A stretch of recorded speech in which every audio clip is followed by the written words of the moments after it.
Hi, and welcome to today's video, the top 5 skills needed to pass the UK driving test. In this video, I will be talking you through what the skills are, what they look like in everyday driving, and how you can use these skills to make safe driving decisions. So before we get started, as always, please subscribe to our channel so that you will know when we release our next video. Okay, let's get going.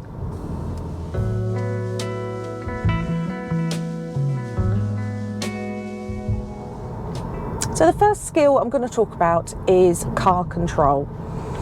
So within car control, we are talking about accurate and smooth steering.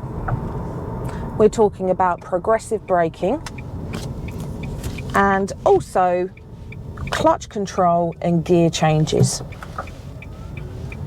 Now, car control needs to be demonstrated in every aspect of your driving, whether it's around town, dealing with junctions, roundabouts, dual carriageways, manoeuvres. You need to be able to demonstrate that good car control. So when it comes to the first point, which is accurate and smooth steering, they're looking for you to not make any sudden jerky movements.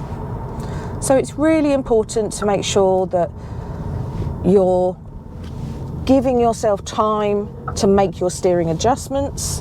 When you are making those steering adjustments, they are nice and smooth and gradual. You're not veering to the left or to the right. And also your speed will impact on that as well. So if you're going too fast and wanting to steer, it will feel a little bit out of control. So absolutely, you're looking at smooth steering and accurate steering. So when you're turning around corners, junctions, turning into a junction, making sure that you're not hitting the curb, mounting the curb. Also, if you are in an area where there's some very clear lane markings and you should be steering your car into a specific lane or following a specific lane on a junction, then make sure that you're within your white lines and your steering is accurate. You're actually putting the car where you want it to go. And things like this, when you're coming across at a roundabout to take your exit, making sure that you're coming across smoothly at the right time and you're not making any sudden movements with your steering wheel in order to take the exit. So as I said, steering pretty much applies everywhere, whether you're doing a manoeuvre, just generally driving on dual carriageways. It's all about keeping it smooth, keeping it controlled and not making any sudden movements. So the second point is progressive braking that comes under car control. Now obviously, progressive braking, we don't want to be just slamming on our brakes. It's not a nice feeling as a driver or a passenger. And also you're putting yourself at risk.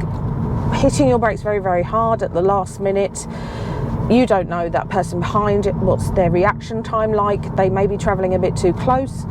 So you braking really, really hard puts you at risk of being hit by another vehicle from behind. Also, if you brake hard, you risk losing control of your car because you may potentially go into a skid. Your wheels will lose grip and traction on the road. So when we talk about progressive braking, we're talking about using our brake, gently squeezing it. We're not putting an immense amount of pressure at one point. You're gently using your brake and you're looking ahead to assess what space you've got to stop in, when you need to start braking, when you need to start making that decision to slow down. Now this is something that does come with experience. Quite often when you're learning to drive, you will put the brakes on a bit too sharp, or the other end, you might not brake in time at all. And that's where we sometimes have to step in with our dual controls. So it is something that will take a bit of getting used to. Also, it does differ from car to car. Different cars have firmer brakes, some have softer brakes, so that will make a difference. But generally, it's about giving yourself enough time to gently apply the brakes so that you can either come to a standstill safely and smoothly, or you can carry on depending what circumstance you're driving in. You should not be, as I said, slamming your foot on the brakes, braking sharply. It's not comfortable and it's not safe. And the next part of car control is something I don't have to worry about in this car, which is clutch control and gear changes. So I drive an automatic. This is an automatic car. I have no clutch, I have no gears, the car does it for me. But if you are driving a manual, then the way you control your clutch when engaging gears or changing gear, and the way you actually physically change gears, you know, that is a big part of your driving test, and also can affect your driving overall and potentially could put you in some dangerous situations. So it's really important to make sure that you're using the clutch correctly. So you are applying gas, finding your biting point and engaging the gear correctly, so that if you're pulling away, you're not going to stall, you're not going to kind of kangaroo hop down the road, or bunny hop, whatever you want to call it. It needs to be smooth, controlled, which allows your car then to just pull away nice and safely. Now, if you're changing gear whilst driving, so you're moving from a maybe second to third as you're gaining speed, or third to fourth, whatever it might be, it's how smoothly do you change gears. So first of all, taking your foot off the accelerator and pushing your clutch to the floor with the noise of your car going, you know, that high revving sound whilst the gear is not engaged is not, it's not good. It's not good for your car either. And secondly, it's about making sure that you then change gears smoothly and you're selecting the correct gear. So your clutch is down, you are smoothly changing from one gear to the next, and then when you've changed gear, you are then engaging the clutch again, so lifting that clutch, finding the biting point, applying a little bit of gas, and gently lifting the clutch further off until that gear is fully engaged.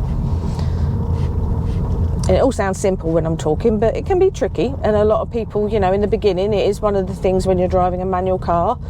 Gear changing can be quite frustrating, selecting wrong gears, not putting the clutch down enough, all of those kind of things. But essentially, you know, once you've mastered smooth gear changes, good clutch control, then you're eliminating some potentially dangerous situations. So it could be that when you're pulling away, if you haven't engaged the clutch, or you haven't found your biting point and got gas on, and you've then smoothly lifted that clutch up, you run the risk of stalling. Now imagine you're entering a roundabout and, you know, you've stalled and you've actually ended up stalled on the actual roundabout in the path of oncoming traffic or traffic to your right.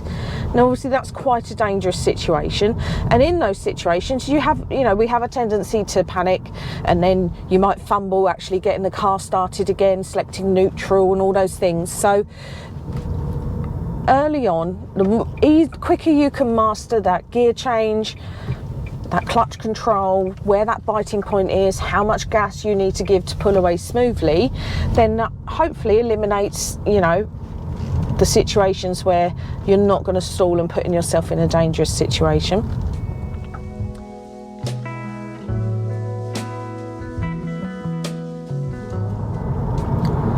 So the next one we're going to talk about is forward planning. And again, this is something that you're going to be doing all the time with every driving situation you're in. We're always thinking about what's coming, what's going to happen. And the first part of it is exactly that. It's looking far enough ahead and anticipating what might happen. The second part of it is giving yourself enough time to react to what is happening, or potentially what might happen, what could happen. And the third part of it is making sure that you're adjusting your speed and position in order to react and deal with whatever it is that you've seen going on ahead of you.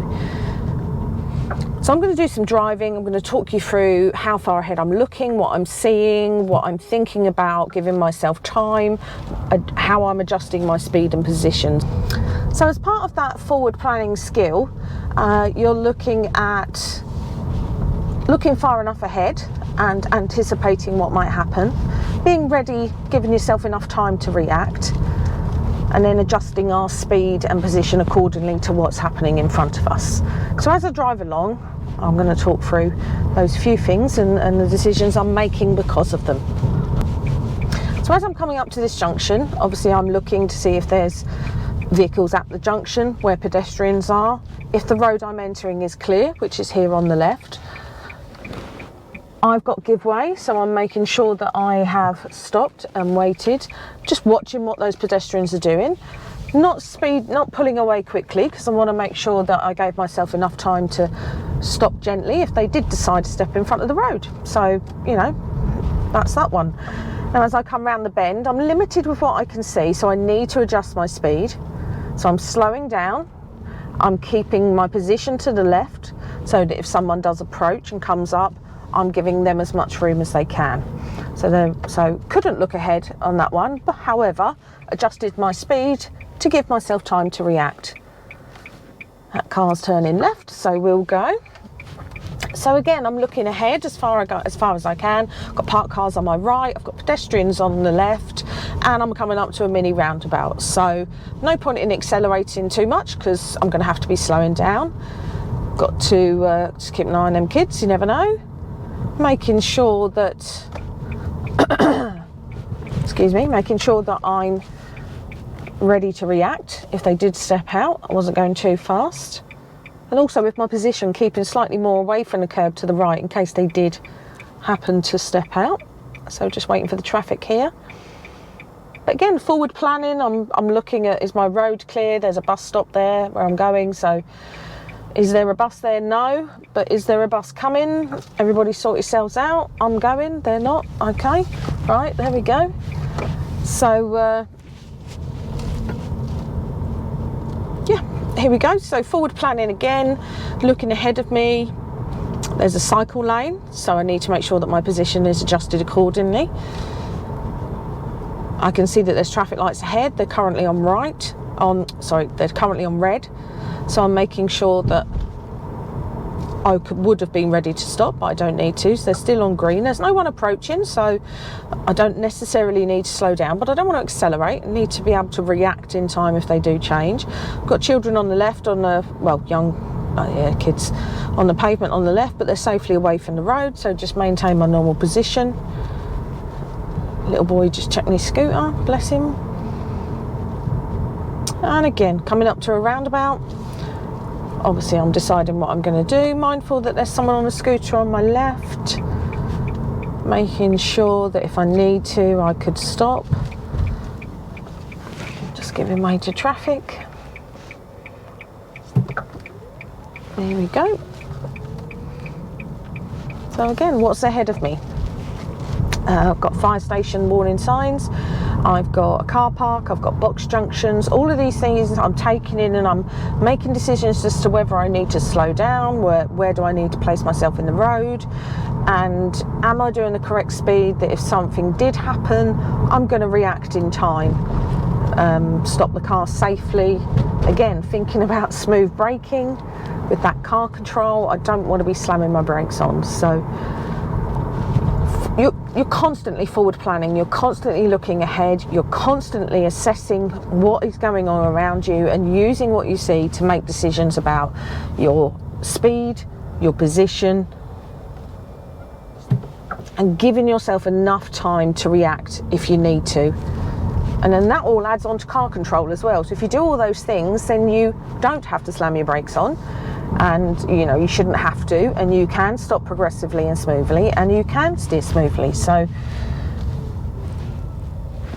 it all kind of intertwines, but specifically with forward planning, it's just what's going on ahead of you. Look as far as you can see, assess what's going on, and give yourself time to make decisions.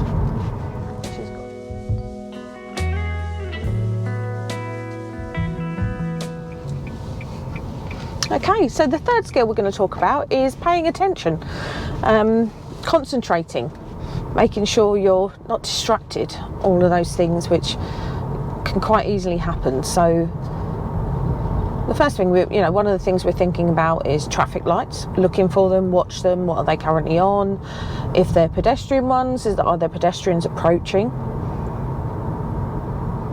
We're looking at other vehicles, what is their position in the road, what are their indicators telling us, so just noticing what's going on with other vehicles. A lot of accidents are actually caused by just lack of concentration, people not paying attention. If you're weary, that can impact on it as well, so make sure that if you're driving and you're feeling tired, give yourself a break, because it will impact on your ability to concentrate and pay attention to what's going on around you. So as I'm driving, I know I'm talking, so it's a little bit of a distraction, however I'm talking about what I'm seeing, so it's kind of not too bad. So what am I looking at? I'm paying attention. I've got so many things to look at here. I've got pedestrians, I've got a narrow road, I've got a 20-mile-an-hour speed limit, I've got keep left signs, I've got people walking out in the road, they think it's a crossing, it's not. It's a quite busy area of town I'm driving through. I've got cars stopping, there's a car park, there's so much going on. Where my focus needs to be is primarily in front of me, so I'm paying attention to what the imminent hazards around me are.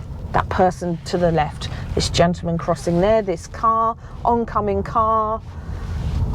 Not a lot going on now. I'm aware that there's a gentleman walking there, but he's not exactly walking towards the edge of the road. So, I'm concentrating, really taking in everything that's going on, but keeping that focus directly ahead of me and what the imminent hazards are that are developing in front of me and what I would then need to do about them.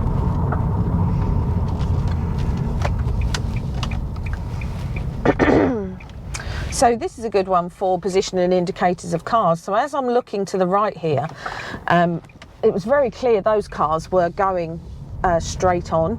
They were nicely positioned on the left-hand side. Even though they didn't have an indicator on, I was able to see from their car position that they were pretty sure they were going to go that way. Obviously, I'm still hesitant. You just never know.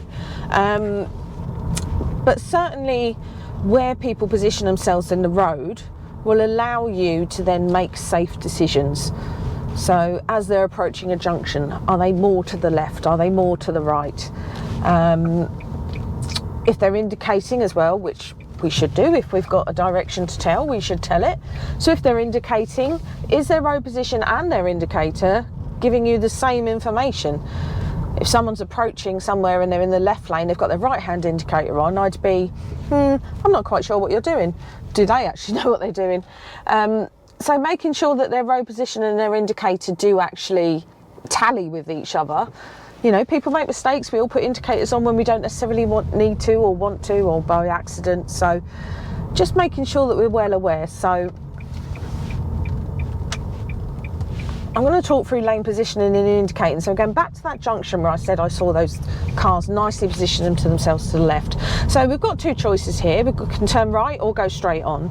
Oncoming traffic has to give way to us. So I want to make it really nice and clear to that white Range Rover that we are going down here. So I've positioned myself to the left and given a lovely left indicator so they know that I'm definitely turning left. If I'd gone down the middle of the road, they wouldn't know whether I was turning left or right. If I'd have added indicator, it would have helped. But again, my position maybe wasn't 100% tallying with my indicator, so they might question it.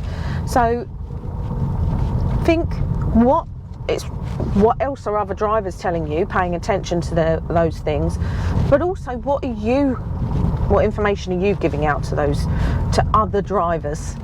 So that was good. The car just came out there. So yeah, so position and indicators on cars can tell you a lot of information, so pay attention to them, especially at roundabouts, junctions, all those things in general. And then the other thing is traffic lights. Now we've got a lot of traffic lights where I live in this town. A lot of them are pedestrian controlled and some aren't. Obviously in town most of them are going to be a pedestrian crossing of some kind, whether they're a push button or a sensor one or a toucan crossing. So looking for traffic lights. As you're approaching a traffic light, if it's on green, has it been on green for a long time? If it's been on green the whole time you've been approaching, might be time for that it's going to change. So be ready and anticipate that, you know, that traffic light might go all of a sudden to amber because you've seen it on green for a long time. Just being mindful, I'm seeing some traffic lights coming up. Now I live here, so I know that they're pedestrian controlled, but you might not know that, but there is a pedestrian on the left-hand side I've already seen. Now, he hasn't pressed, he has pressed the button because the red person's illuminated. So the chances are that might have changed to amber, but it didn't. So it's paying attention to the traffic lights.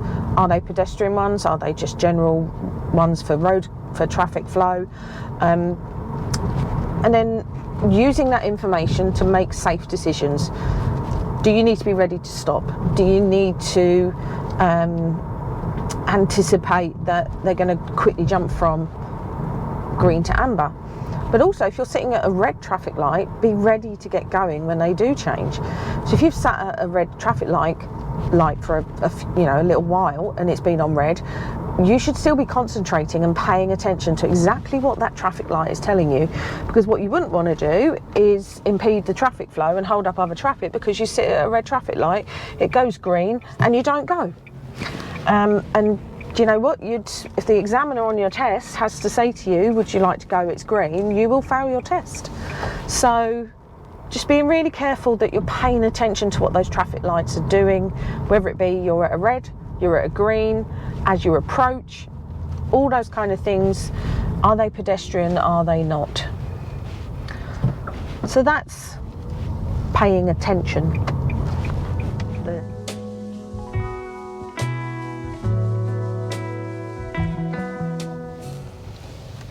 Okay, so moving on to our next skill. It's all to do with manoeuvring precisely. So on your test, you're going to be asked to do a manoeuvre, one of 4.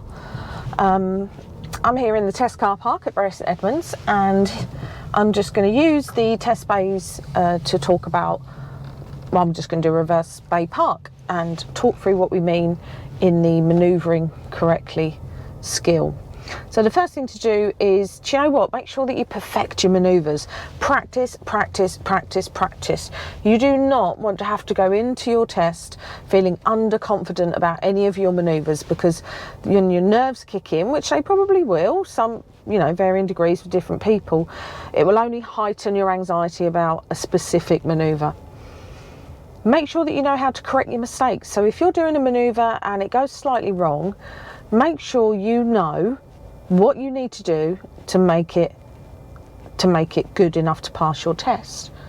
And thirdly, just lots and lots of observations. When you're doing any manoeuvre, observing. So I'm signalling left, I'm popping my reverse lights on, that car is waiting for me, so I'm going to do all my observations and I'm going to come back, indicators come off, still lots of observations, making sure I'm very aware. So, you know, I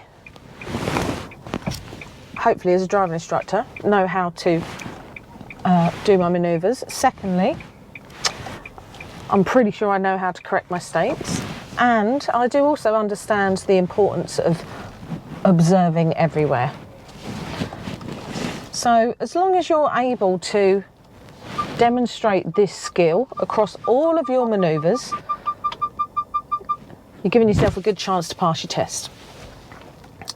Now, if I wanted to adjust this, I know how to, but make sure that you talk to your instructor about you know, all the manoeuvres, how to correct them, what mistakes can happen. The chances are you'll probably make those mistakes as you're learning, so you will have an opportunity to talk through how to correct them.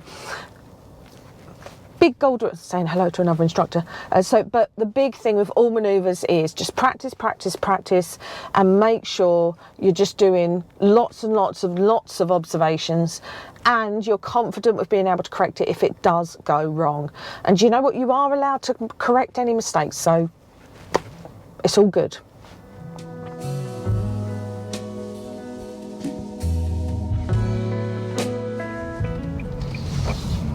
Okay, the final skill we're going to talk about is the best speed for the road that you are driving on, and a few things to consider. Firstly, they want you to drive confidently. You should drive confidently. If the road is clear ahead of you and there's no imminent hazards that you might need to react to, then do you know what? Drive confidently. If the speed limit is 60, doesn't mean you have to go 60. Remember, the limits are not a target. They are the most you could be doing. So a lot of things will alter that. So weather, road conditions, etc., etc. So, but just being mindful that when the road is clear, whether it be a 20, a 30, a 40, or whatever speed limit is, just drive confidently. You know, just get up to speed, up to a safe speed and a suitable speed, but absolutely drive with confidence. Don't be hesitant. The last thing you want to do is fail for hesitancy on your test. You still have to be careful. That's a really another good point about this. We still have to be careful, especially in situations like this. I'm in town, there's a lot of traffic, well, it's not a lot of traffic, but there's more traffic, pedestrians, other hazards, you've got cyclists, you know, lots and lots of things going on. So you still have to be careful.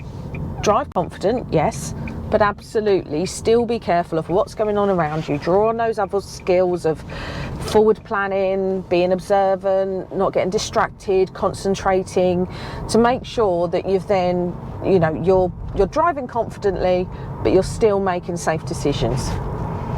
And then the last thing is consider the limits of the road. So the actual speed limit, bends, the road condition, the width of the road. So on this road, you can't see it because it's not very well painted, but there is a white line, and I'm my side of it in my lane.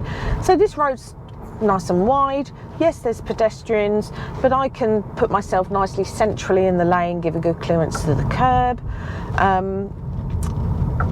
I know that it's a 30-mile-an-hour speed limit. That little boy has lost something in the road and is actually going to go, oh, okay, fine.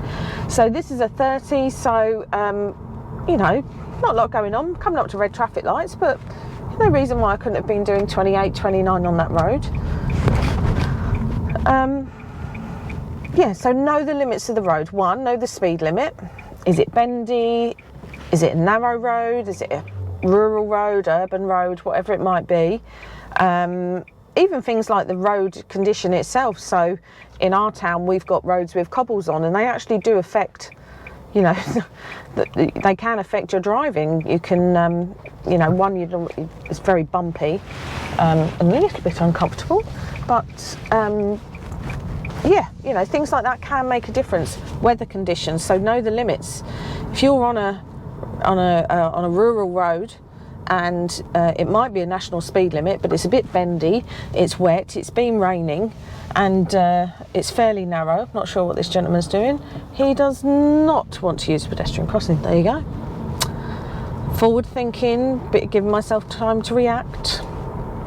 So yeah, so you're on a rural road, it's been raining, it's wide enough for two cars, but just, it's a bit bendy. The speed limit's 60, but would you drive it? No, you wouldn't drive at 60. You'd be taking it much easier, slowing down. You would be driving for the appropriate speed of the road conditions, the type of road, etc., etc. Then add in things like, is it nighttime? Because obviously when it's dark, we can't see as far ahead, so we need to give ourselves more time to react. If it's wet, you need to give yourself more time to react, all of those things. So knowing the limits of the road and adjusting your speed accordingly while still driving with confidence yet being careful is, you know, another one of the skills that you need to be able to demonstrate when passing your test. And actually, all of those skills work together. All 5 of the skills I've talked through today, they all work together to help you make safe driving decisions. And those safe driving decisions will mean you'll pass your test. So, if you've got any questions, then please comment. As ever, thanks for watching. And if you like this video, please, as I said, subscribe, like, and click the bell icon so that you get notified when we do another video. So yeah.